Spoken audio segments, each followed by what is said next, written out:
ya kemarin.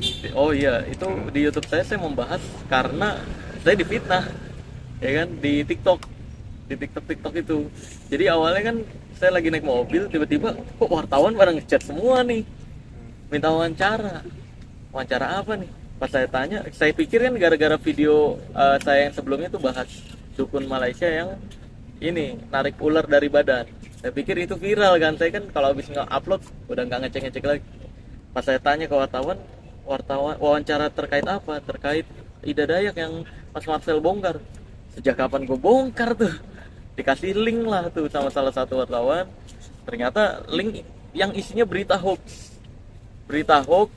tentang itu, foto-foto saya digabungin sama Ibu Ida Dayak, terus dikasih narasi seolah-olah saya bilang Ibu Ida Dayak itu hanyalah dukun, padahal nggak pernah ada itu nggak pernah ada totalitas. Saya nggak pernah bahas Ida Dayak, kenal juga enggak, ketemu juga enggak.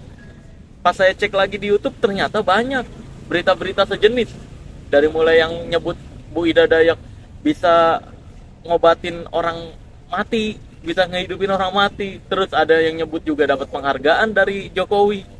Padahal itu hoax semua, bisa dicek di Google, cari deh. Fakta terkait berita Ida Dayak dapat penghargaan dari Jokowi itu hoax total. Isinya beritanya itu foto diedit nih kepala Ibu Ida atau kepala Pak Jokowi, seolah-olah satu meja gitu doang. Anehnya ada aja yang percaya. Kalau disandingkan sama Bang Marcel gitu, Bu Ida sama Bang Marcel itu maksudnya imbasnya apa sih karena berita-berita itu, imbasnya ke Bang Oh, Marcel itu apa sih imbasnya, kayak ya imbasnya tiba-tiba banyak tuh yang komentar di channel YouTube saya, di akun medsos saya bilang, wah lu dikit-dikit yang viral langsung membahas, lu pansos gitu. Wah lu dasar lu bisanya ngejatuhin orang doang gitu-gitu, banyak komentar. Ini ngapain sih orang nih? Sejak kapan gue bahas gitu kan?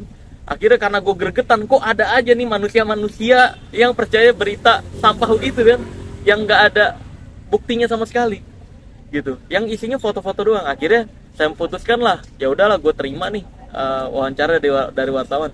Ternyata saking banyaknya berita hoax yang beredar itu, fakta dari berita yang bener ketutup. Saya pikir wah ini parah juga nih. Akhirnya barulah saya bahas pertama kalinya Ida Dayak di channel YouTube saya tuh. Saya bahas tentang pengobatan ahli patah tulangnya itu ya pengobatan tradisional biasa aja, karena Bu Ida juga menyebut dia manusia biasa aja. Mungkin orang yang ngelihat kayak gitu luar biasa, orang-orang yang jarang lihat pengobatan alternatif.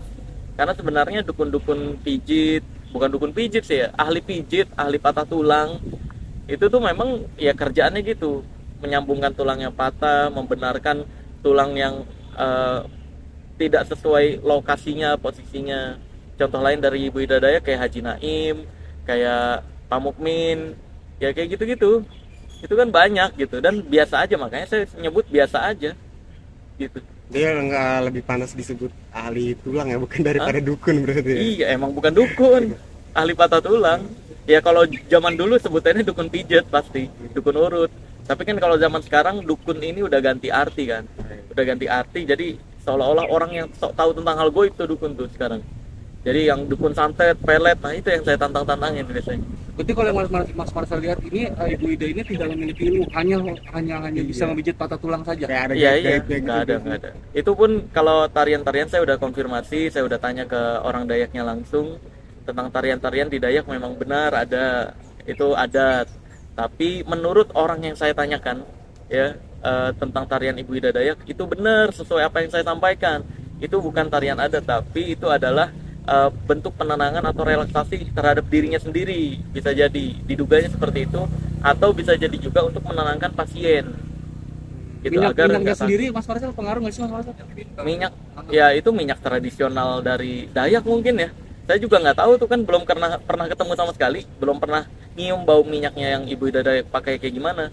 Kalau di Kalimantan sendiri saya tahu memang ada beberapa ramuan minyak yang diyakini untuk mempercepat penyembuhan patah tulang, mempercepat penyembuhan pegal-pegal kayak gitu-gitu. Dan di wilayah lain itu juga hal yang biasa aja, karena di wilayah lain juga punya minyak tradisionalnya masing-masing. Nggak ada yang ini lebih manjur, ini lebih hebat, nggak ada. Karena memang setiap wilayah tuh punya keampuhannya masing-masing, tergantung penyakitnya. Kayak contohnya ada minyak Cimande, terus ada minyak dari Karo tuh ya kan, ya minyak kudus apa kan disebutnya. banyak lagi minyak lintah itu kan tradisional semua.